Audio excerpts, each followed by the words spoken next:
Republic de mamangda Manipur da anouba government ama semlaba yari haina fonge aduga Defense Minister Rajnath Singh amadi BL Santosh Guwahati da laktuna CSO amadi MLA sing unagadur ha thami aduga atopa koi box news da na koi haji fawgi mefam pangthokbada saruk yana ba khangalak paleitri adubu laleba tha sigi 18 da Manipur lengak semlagini haina paw phangbudi lei BJP gi MLA ama haibasina koi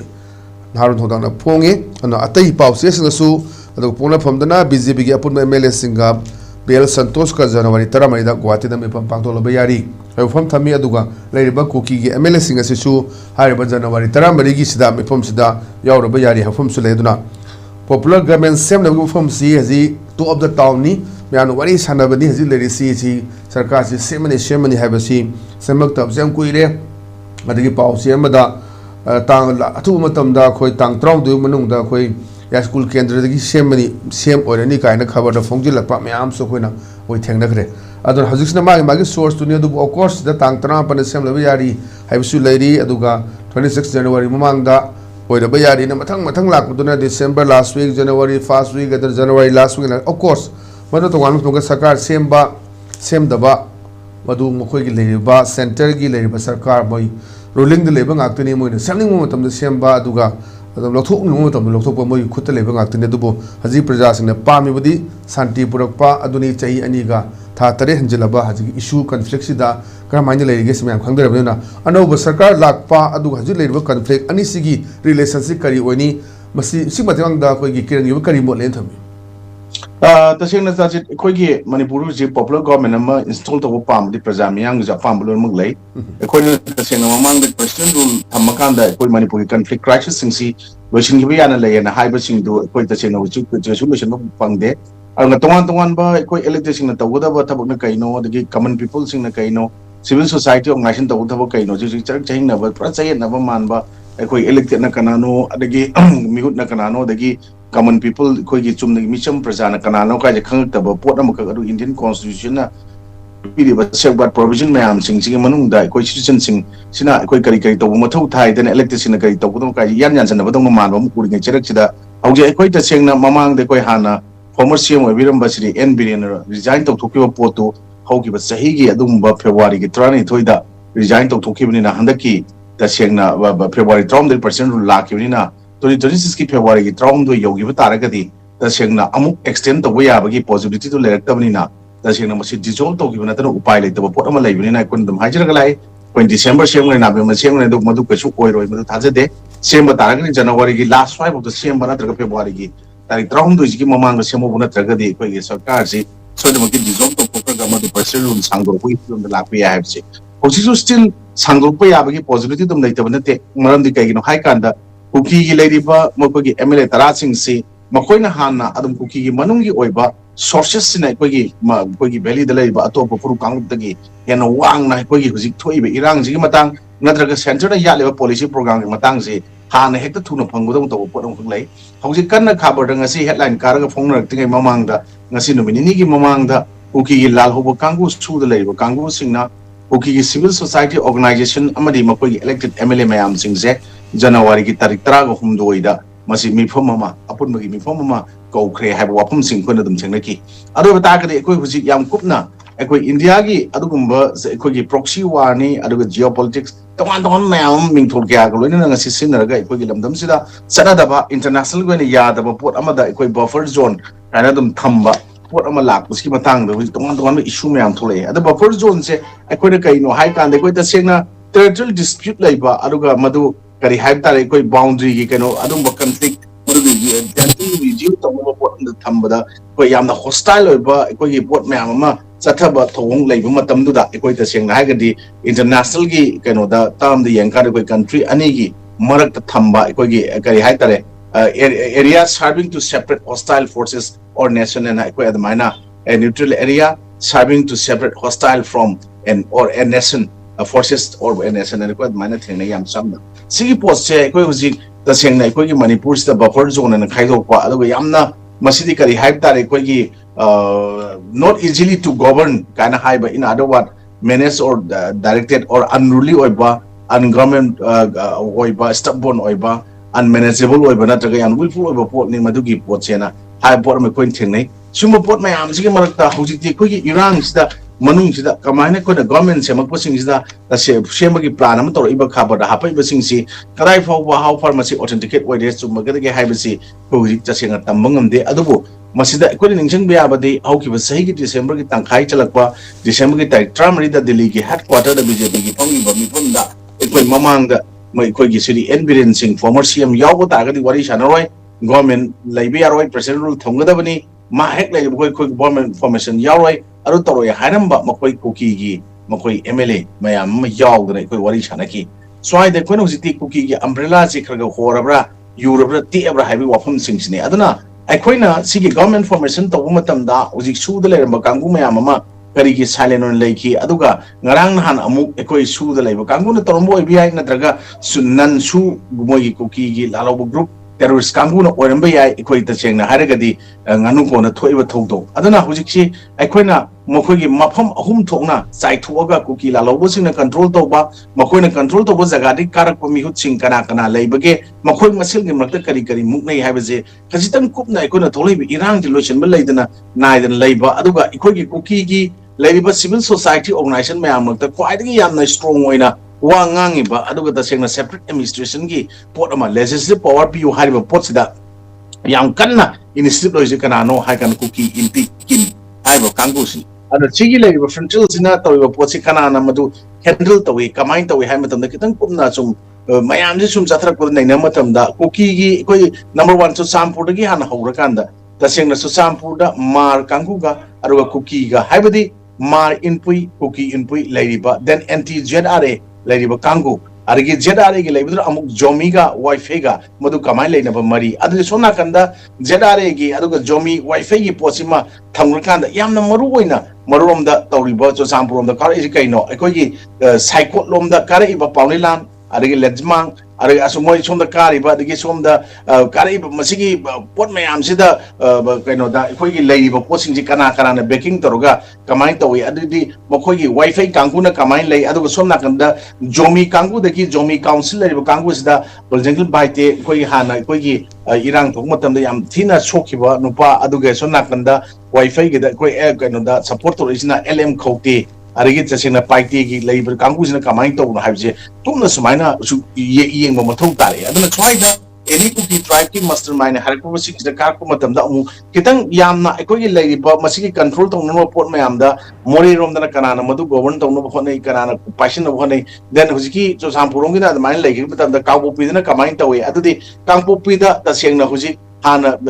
cabinet minister su erba nimcha ki bjing nupa kana oi aduga sigi nimcha ki bjing nupa sina magi president oiba magi leiriba KNFC degi kare adudi MLA laikochet how kano duna madu kana na kare madugi poto how kano the home secretary oiba nupa duna madugi poto control torokanda madugi kahalak pot ama madu nan suda leiriba pot ama kaki lalhob group ongi pot kare kai si koina kumna madu tawkana adudi cycle lomdana kare gi chairman je kana no kare posi kana no me kim yaung ni adudi kaithel man birom aduga sum cycle room je yamna madugi control tro so sampurong gi natraga sigi pot mayam jina keno gi natraga PS hauki ke leiba kangu sing jina kamaina control tro ka thamme adudi madu 50-50 na KNF gi madugi support ama leibra adudi chandel lomdana SS hauki ki UKLF ki leiba adudi madugi matung da chandel ga madugi tongre pot da ngasai gi let pau hauki oina karamong rakta kanana kamaina support tro kare adudi masigi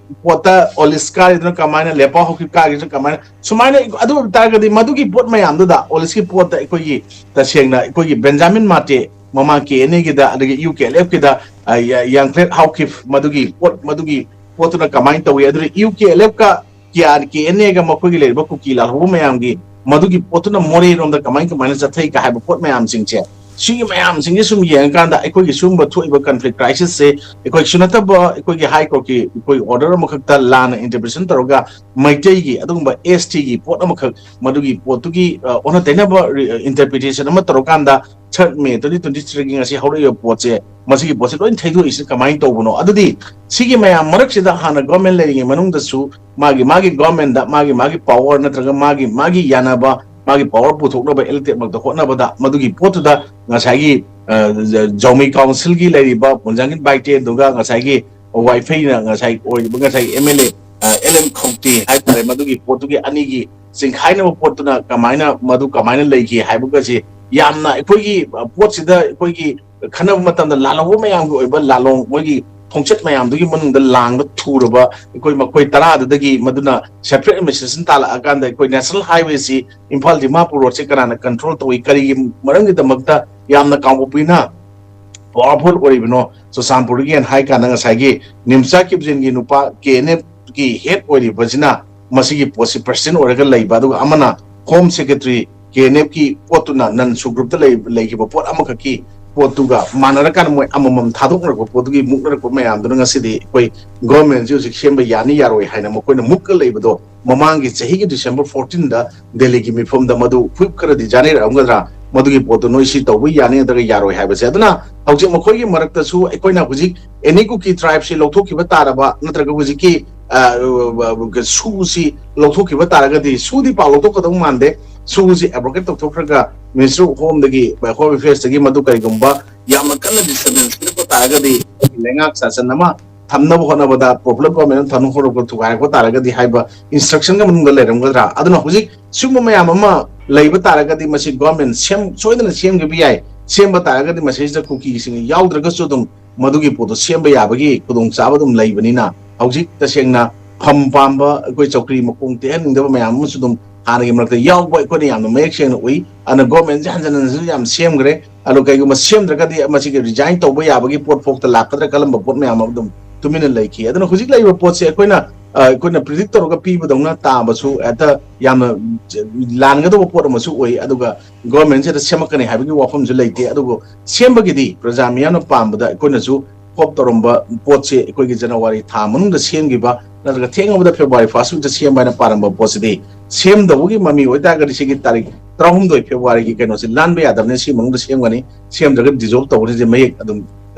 Ching a waffle way. I don't know who's Can cover the Punga sources ne Haraga Piriba Mayamze, how far can water to get away have a say? Masigi Bosi, Latin, High with Ragasu, Masida Kukina, Kankuki, Lalhoba Kangu Su the labor, Kanguna, Makoki Kuki, elected Kangu of the civil society leaders Mayam Singsi, Janawari, Traum with the Kokali, Unanabagi, Shem Sag have Wapum Sing Fonga, even Sumba Taragadi, Janawari Tramri, the Sumba Mifum Pomaga. January Tramari Matunda, which showed the Maki, government after Republic de OBI, another before Republic de OBI, January OBI, Masiki Pota, so the Makishama Koyagi put on a Lagadra, Hyperpoto, Cinema Shangali, Hybidi, Adubu, Subchana, Huziki, suspended animation, Masiki Pochi, the Shana Log to Oga, popular government, Ama, Shamo the Bataraga, the Handaki Matang, that could double engine government, Haramado. Engine Masamo over Northern State, Manipur over Poche, so the Makadum Pra downfall, Chatkiba, Adu Matung Darko Pota, BJP over politics that the one but a swipe Mamma Lapa Yabagi, Port Amaka person relation giver, Tabak to Wungam then Tabak Adu Dodo Mamma Harpayabi Port Amalavanina, Adamo Posu or hanging I late day, Adana. Government same interest here, we have reports of Sava Hibangam de, or paper reporting, or it to one, but paper sing it to one, and see point was the Ayamana. Manabago in a we adobo, we would have so much 100 Masiki Pochi, Sum than a lack of jumps in a way. Adobo, Hojik, BJP, Sasanda, a could mamang the Gehona, a could heck India, the Mersto give the Quintoina Hijaba, Nasib Hoboda, Masiki, Tasing the Sintani I later, Adogo Mihut, the Masing Yam Giba, Adogo Tasing the political blunders, Mamma totally, but Kangu sing the Equine Hijaba, Masi mistake, not a blunder, political blunder, other than Masiki put totally basing the Nanga City, Langa Chasanse. Ningtis them Pumfana Sassan told and Lagpa, a constitutional period of provision safeguard me on Ngapungam to say, we elected me on the Aswan in Harrogate, like Cherries in Adana. How she shoot another Karakwana, another Puri from Mayam Singina, the saying the Harrogate door Singina Silogera, Majatabak Singchi, the saying smoothly, Aduga fairly Chatpangam Dava, Yamna, accountable Oidaba, Aduga, Yamna transparent later before Amu Lapon and Lowy. I don't know who should put Mayam said that was a quite Harpayaba say. PR Manunga Karigay Tabak Toki, Habaga program, Mama Hayang, ruling oil Lerambaki, BJP, Matata, even Congress or be a top of Mayam Harpia have a position, Amatole, PR Manunga, Heavy RY, PR Munda, peace program, Matawi, singing Matata above that, Equi Lichangina, Sahi Fundraga Manga, Madugi, Canada, India, that Tilla Matung, Nasipa with the Torum, the Batum, Trunkayama. ꯑꯩꯈꯣꯏ ꯍꯧꯖꯤꯛ ꯕꯤꯖꯦꯄꯤꯒꯤ ꯃꯇꯝ ꯇꯧꯋꯦꯅ ꯍꯌꯦꯡ ꯗꯤꯖꯣꯜꯕ ꯇꯧꯊꯣꯛꯈ꯭ꯔꯁꯨ ꯑꯅꯧꯕ faces ꯃꯌꯥꯝ ꯑꯃ ꯄꯨꯊꯣꯛꯅꯕ ꯍꯣꯠꯅꯔꯒꯁꯨ ꯈꯣꯝꯃꯛꯄ ꯌꯥꯕꯒꯤ ꯄꯣꯁꯤꯕꯤꯂꯤꯇꯤ ꯈꯔ ꯂꯩ ꯀꯩꯅꯣ ꯍꯥꯏ ꯀꯥꯟꯗ ꯍꯧꯖꯤꯛ ꯃꯣꯏꯅ ꯈꯣꯝꯃꯛꯄ ꯌꯥꯏ ꯃꯁꯤ ꯆꯨꯝꯕ ꯅꯠꯇ꯭ꯔꯒ ꯂꯥꯟꯕ ꯑꯩꯈꯣꯏꯒꯤ ꯋꯥꯈꯜꯂꯣꯟ ꯁꯥꯒꯠꯂꯒ ꯍꯥꯏꯅꯕ ꯔꯤꯄꯣꯔꯇꯤꯡ ꯇꯧꯅꯕꯒꯤ ꯐꯤꯕꯝꯗ ꯂꯥꯛꯄ ꯇꯥꯔꯒꯗꯤ ꯗꯦꯟ ꯑꯩꯈꯣꯏ ꯁꯤꯒꯤ ꯀꯦꯟꯗ꯭ꯔꯗꯒꯤ ꯁꯤಎಂ ꯑꯣꯏꯔꯅꯤ ꯁꯤ ꯁꯨꯃꯥꯏꯅ ꯇꯧꯔꯅꯤ ꯍꯥꯏꯅ ꯏꯁꯜꯂꯛꯄ ꯇꯥꯔꯒꯗꯤ ꯃꯗꯨ ꯖꯔꯅꯦꯂꯤꯖꯝꯒꯤ ꯏꯊꯤꯛꯁ ꯌꯥꯎꯗꯕ ꯇꯁꯦꯡꯅ ꯄꯦꯗ ꯃꯤडिया ꯑꯃꯅ ꯇꯧꯒꯗꯕ ꯄꯣꯠ ꯅꯠꯇ꯭ꯔꯒ ꯋꯥꯈꯜꯅ ꯁꯥꯖꯜꯂꯒ ꯀꯩꯝꯇ ꯃꯥꯒꯤ ꯗꯨ ꯑꯦꯟ ꯗꯣꯟꯁ ꯉꯥꯛꯇꯅ ꯏꯔꯛꯄ ꯐꯣꯔ ꯄꯤꯂꯔ ꯁꯣꯁꯥꯏꯇꯤꯒꯤ ꯃꯤꯡꯆꯠ ꯊꯤꯕ ꯌꯥꯕ ꯄꯣꯠ ꯃꯌꯥꯝ ꯑꯃ ꯇꯧꯔꯛꯄ ꯄꯣꯠꯇ ꯂꯥꯛꯄ ꯇꯥꯔꯒꯗꯤ ꯑꯩꯈꯣꯏꯒꯤ ꯋꯥꯈꯜꯗ ꯁꯥꯒꯠꯂꯒ ꯀꯃꯦꯟ ꯄꯤꯅꯔꯛ ꯇꯥꯔꯒꯗꯤ ꯍꯥꯏꯔꯛꯄ ꯌꯥꯏꯅ ꯈꯜꯂꯤ ꯃꯇꯝ ꯁꯥꯡꯅ ꯂꯝꯕꯤ ꯊꯣꯡ ꯅꯨꯡꯉꯥꯏꯇꯅ ꯂꯩꯔꯝꯕ ꯄꯣꯠꯇꯣ ꯂꯝꯕꯤ ꯊꯣꯡ ꯁꯦꯝꯒꯠꯅꯕ ꯍꯣꯠꯅꯕꯗ RCCꯒꯤ ꯑꯣꯏꯕ ꯆꯍꯤ ꯂꯤꯁꯥꯡꯁꯤꯗ ꯆꯠꯂꯒꯗꯕ ꯂꯝꯕꯤ ꯁꯦꯝꯒꯠꯄ ꯍꯧꯔꯦ ꯗꯦꯟ ꯍꯧꯖꯤꯛ ꯄ꯭ꯔꯁꯤꯗꯦꯟꯠ ꯔꯨꯜꯁꯤ ꯍꯧꯖꯤꯛ ꯗꯤꯖꯣꯜꯕ ꯇꯧꯊꯣꯛꯑꯒ ꯆꯍꯤ 2 ꯅꯠꯇ꯭ꯔꯒ 3 ꯑꯦꯛꯁꯇꯦꯟ ꯇꯧꯊꯣꯛꯑꯦꯅ ꯈꯜꯂꯣ ꯇꯧꯊꯣꯛꯑꯀꯥꯟꯗ ꯕꯣꯔꯗꯔ ꯄꯤꯂꯔ ꯐꯦꯟꯁꯤꯡꯒꯤ ꯍꯧꯖꯤꯛ ꯀꯟꯅ ꯌꯦꯠꯅꯔꯤꯕ ꯈꯥꯕ ꯍꯧꯔꯤꯕ ꯄꯣꯠꯁꯤꯡꯁꯦ ꯐꯖꯅ ꯃꯄꯨꯡ ꯐꯥꯅ ꯂꯣꯏꯁꯤꯜꯂꯀꯥꯟꯗ ꯑꯩꯈꯣꯏ ꯕꯣꯔꯗꯔ ꯄꯤꯂꯔ ꯈꯥꯔꯤꯁꯤꯅꯤ ꯍꯥꯏꯔꯛꯄ ꯗꯦꯟ ꯑꯃꯨꯛ ꯑꯩꯈꯣꯏ ꯃꯤꯅꯤꯁꯇ꯭ꯔꯤ ꯑꯣꯐ ꯍꯣꯝꯅ ꯊꯣꯛꯈꯤꯕ ꯑꯣꯔꯗꯔ ꯑꯃꯒꯤ ꯃꯇꯨꯡ ꯏꯟꯅ particularly ꯃ꯭ꯌꯥꯟꯃꯥꯔꯤꯁ ꯑꯃꯗꯤ ꯕꯪꯒ꯭ꯂꯥꯗꯦꯁꯤꯁꯤꯡ ꯈꯟꯗꯣꯛꯑꯒ ꯗꯤꯄꯣꯔꯠ ꯇꯧꯒꯗꯕꯅꯤ ꯍꯥꯏꯕ ꯄꯣꯠꯇꯨꯗ ꯑꯩꯈꯣꯏꯅ ꯗꯤꯇꯦꯛ ꯑꯦꯟड ꯗꯤꯄꯣꯔꯠ ꯇꯧꯔꯒ ꯃꯁꯤ ꯊꯤꯟꯗꯣꯛꯈꯤꯅꯕ ꯁꯦꯝ ꯁꯥꯔꯤ ꯍꯥꯏꯅ ꯀꯨꯝꯃꯛꯄ ꯌꯥꯕ ꯄꯣꯠ ꯂꯩ ꯑꯗꯨꯅ ꯑꯩꯈꯣꯏ ꯃꯃꯥꯡꯗꯒꯤ ꯁꯨꯝ ꯁꯣꯏꯔꯛꯄ ꯗꯦꯟ ꯑꯩꯈꯣꯏ ꯍꯧꯖꯤꯛ elected ꯑꯃꯅ ꯇꯧꯕ ꯉꯝꯗꯅ ꯂꯥꯛꯏꯕ ꯊꯕꯛ ꯃꯌꯥꯝ ꯑꯃ ꯌꯥꯝꯅ ꯋꯤꯀꯦꯟ ꯑꯣꯏꯔꯒ ꯂꯥꯛꯏꯕ ꯄꯣꯠ ꯃꯌꯥꯝꯁꯤꯡꯁꯦ ꯑꯩꯈꯣꯏꯅ ꯍꯧꯖꯤꯛ ꯍꯥꯏꯕ ꯑꯩꯈꯣꯏ ꯂꯥꯏꯔꯤꯛ ꯂꯥꯏꯁꯨ ꯍꯩꯔꯦ ꯅꯠꯇ꯭ꯔꯒ ꯍꯩꯇꯦ ꯍꯥꯏꯕꯒꯤ ꯋꯥꯐꯝ ꯅꯠꯇꯦ ꯂꯣꯏꯅꯃꯛꯁꯦ ꯑꯗꯨꯕꯨ ꯑꯌꯥꯝꯕꯅ ꯃꯦꯛꯁꯤꯃꯝ ꯅꯝꯕꯔ ꯑꯣꯐ ꯗ electedꯁꯤꯡꯁꯦ ꯑꯩꯈꯣꯏ ꯂꯥꯏꯔꯤꯛ ꯂꯥꯏꯁꯨꯗ ꯈꯔ ꯋꯥꯠꯄ ꯑꯗꯨꯒ ꯇꯁꯦꯡꯅ ꯀꯣꯟꯁꯇꯤꯇ꯭ꯌꯨꯁꯟ ꯂꯩꯅꯗꯕ ꯄꯣꯠꯁꯤꯅ ꯃꯔꯝ ꯑꯣꯏꯔꯀꯥꯟꯗ ꯑꯩꯈꯣꯏ ꯂꯩꯕꯥꯛ ꯄ꯭ꯔꯖꯥ ꯃꯤꯌꯥꯝꯁꯤꯒꯤ ꯑꯩꯈꯣꯏ ꯂꯦꯖꯤꯁꯂꯦꯆꯔꯅꯤ ꯑꯩꯈꯣꯏꯁꯦ ꯂꯣ ꯃꯦꯀꯔꯅꯤ ꯑꯩꯈꯣꯏꯅ ꯂꯣꯁꯦ ꯁꯦꯝꯃꯒ ꯃꯤꯌꯥꯝꯒꯤ ꯑꯣꯏꯕ ꯄꯣꯠ ꯃꯌꯥꯝ ꯑꯃ ꯅꯨꯡꯉꯥꯏꯅꯕ ꯁꯥꯁꯟ ꯆꯨꯝꯅ ꯇꯧꯅꯕ ꯑꯦꯗꯃꯤꯅꯤꯁꯇ꯭ꯔꯦꯁꯟꯒꯤ ꯐꯦꯂꯔ ꯂꯩꯇꯅꯕ constitutional breakdown machinery breakdown ꯂꯩꯇꯅꯕ ꯄꯣꯠꯁꯦ ꯑꯩꯈꯣꯏꯅ ꯁꯤꯟꯒꯗꯕꯅꯤꯀꯣ ꯍꯥꯏꯕꯁꯦ ꯀꯥꯎꯊꯣꯛꯈꯤꯕꯗꯧꯅ ꯂꯩꯕ ꯄꯣꯠꯁꯦ ꯌꯥꯝꯅ ꯑꯩꯈꯣꯏꯒꯤ ꯄ꯭ꯔꯖꯥ ꯃꯤꯌꯥꯝꯗꯨꯁꯨ ꯅꯤꯡꯍꯟꯅꯕ ꯄꯣꯠ ꯑꯃ ꯑꯣꯏꯍꯜꯂꯤ ꯑꯗꯨꯅ ꯑꯩꯈꯣꯏꯅ ꯍꯧꯖꯤꯛ ꯀꯩꯅꯣꯗ ꯖꯅꯋꯥꯔꯤꯒꯤ ꯀꯩꯅꯣꯗ ꯑꯩꯈꯣꯏ ꯍꯧꯖꯤꯛ 10/3 तसेंगना कौरकान मिफम फंबे हाइबसिदि अई वखलदि तसेंगना हाइगदि कोकिला लौबसिंगी नोंगै बेरल मतोलदा नोंगसि फमदन लैरबा तसेंगना मकोइना ममाइ चुमबा चाबी धारगा चतलबा CSO Singh elected sing mayam sing che makoi oiba dhap mayam sing che constitution na ikone toina haijaba makoi na taliba separate administration haibase kaidongoi da ayaba pigada bunate madu there is no place for granting separate administration in the constitution ki kanu da amata yaude haiba pose as per constitution koina haijara la podani aruga taseng na haigadi moigi buffer zone create tobagi makoi gi rule amata leite aruga blocking national highway gi pot leite then कोई installation of ngasagi different gates natraga banners aruga state natraga national highway da makoina ngasi propaganda to mayam am toriyo poch masi leite aruga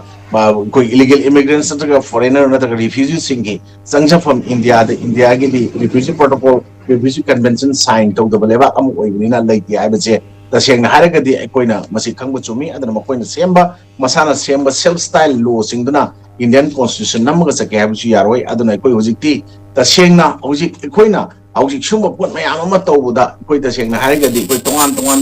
मसुबा इरांग लोइसना थमकाना कानाबा लोइसि कानानो benefit काना लोइ crisis number मोरगाना प्रजा सिंगना हंगकपा अदसिगी pot मयाम सिंगसिदा एकोइना हौजिक border pillar की status एकोइनो जि चप चानो जि उ केरो तौब ngamde सिगी मथक्ता एकोइगी तसेंगना हाइजि इरांग जि थोहलगा इरांग जे कनोदा थोल लेरकांदा कानाना बेनिफिट लोइनो हाबि मतंगदे even Sumba government semok yabna possibility kar leire na khabada hamna bahor kusing manung da ngarang koi tasengna hargadi sagol mangi kano do or mane koi kano da sagol mangla ngarang thoiba koi army gi adom ba gari da la aga pharmacy pamama phana ba punna ba toromen to bi irang thok da ngarang to go potuni ana sumba pokme am dis thara ko ni tongan ba koi central paramilitary forces sing na loriba role makoina kari gi damakta koi praja sing protect to ngamde aruga tasengna koi praja singa तसेंगना हाइगदि कोई हुजिक elected mayam natraga so called कोई protection PB दमने हाइबा paramilitary forces खंगदे state forces खंगदे mayam सिंगसिगे कोई लेनाबो relation दा यामना हेना फत्तब थाजना दब मोंग ले बदु मपाने चांग पोसिंगना तखायना दे कोई पोसिन मरक्सिदि सुमाइना सुम तंदु लेता दा पोसे मखाताना लेहलगदि issue si issue mu divert tokpa aduga lebak si amuk hanna government semangam dabagi posu lakiba dum yae nai thamjaningi ado kaiguma lakiba taragadi government semangam gidaba taragadi popular government install to bungam dragadi ekoi da jeng naragadi hanakti government je sona magi constitution gi provision su sahima sumaina extend to matung dadi madugi parliament gi chapchaba ke normal law dragadi madugi aya basu leiboi dobunina masi sona gi dissolve to government semangam gidaba ji aina aigi wakale sumain lai ado masidadi ekoi da jengna elected leire mayam singse makoi mission mayam ne ko na count tor ko sing koi malem da bhap ta hanbang amdro frup kang ne hai ba ki banner makha da like raba makoi ngasi sarkar thugai riba amani manipur lewak irang tholi ba makoi tara dugi makoi responsibility am chawi ada makoi ji makoi gi nongai berel matong dong ki dana makoi gi na chuma ko moi matung ni chatpa lei tara ga di masi government chama ko tara chambu poram lei ago ta seng na makoi yaw da su seng gi hai ba tara ga di makoi da tongan ba chances me ama makoi da offer me ama dum masi kano na center gi kan ka ko da pira mo ya ne leke madu pi da tara ba nga la moi kala kan da government je dum seng bi abi possible lei ta na te na is my tamje fazana akhoi madik chumna yamda details fazana pibire